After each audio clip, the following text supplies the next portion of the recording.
cybersecurity thrives on thinking differently, and this is why the neurodivergent professionals that we have, for me, are the greatest untapped talent pool.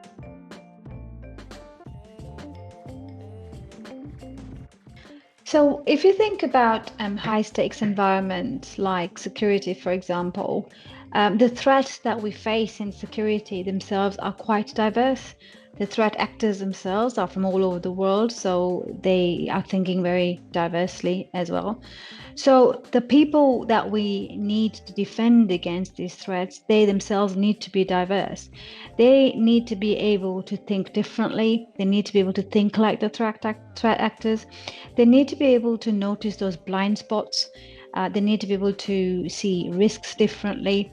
So, whether it's when we talk about diversity, whether it's gender diversity, ethnicity, or neurodiversity, we need these people to be able to think one step ahead of the threat actors. And when that happens, we accelerate innovation and we start making decisions that stand up to the real world. And that is when diversity actually becomes a strategic advantage.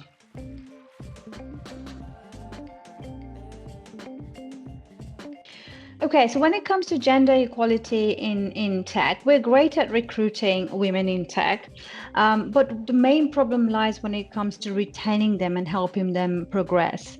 What we're, not good at is understanding that, women don't leave tech because of their ability or inability. They leave because the system itself wasn't built with them in mind. And what I mean by that is, you have the lack of somehow mid-career support. This is the time when women are in their mid-career positions that they need additional support. For example, if they're going to become a parent or are a parent, they need additional support. And some businesses, some organizations are not fully equipped to understand that or to give them the support. And what happens is women end up leaving. So I think with organizations, we need to have bias-aware policies. We need to have really robust mid-career support for them. And more importantly, we need kind of leadership cultures that prioritize equity, that prioritize psychological safety, and even fair progression for women. So whilst we're great at ticking the boxes to say we recruited this much percentage increase in women in our organization or in tech, we need to see how many of them are actually staying in the organization. And I think we get gender equality, not when we think about it just in terms of numbers, but when we look at how many are staying and, more importantly, thriving to become the leaders of tomorrow.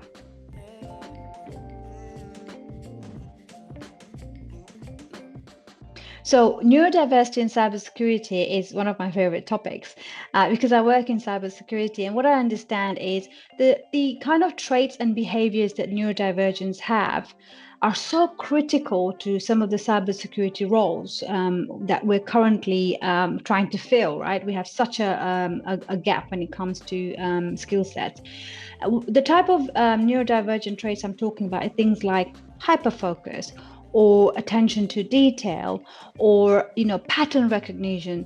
These are some of the behaviors that we need in some of our cyber analysts who are looking at patterns for anomalies within our networks. And some of the neurodivergent analysts we have are able to notice that better than even any of the AI tools we have because of that strength in them. And I see those behaviors as strengths personally. And this is where, with neurodivergence in cybersecurity, we're bringing creativity, we're bringing precision, and we're building resilience within our teams. So I feel that cybersecurity thrives on thinking differently, and this is why the neurodivergent professionals that we have, for me, are the greatest untapped talent pool that we really need to get into.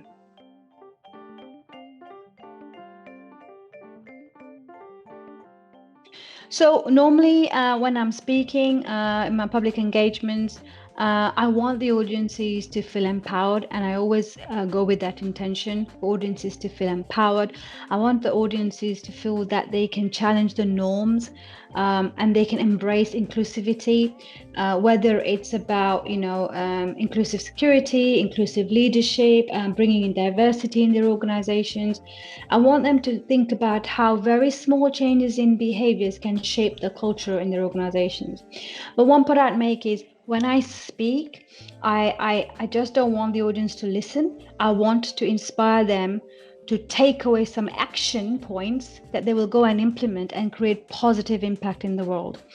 If after I've spoken, the audience leave feeling that they can personally drive some change, then I feel like my job is done and transformation in the world has already begun at that point.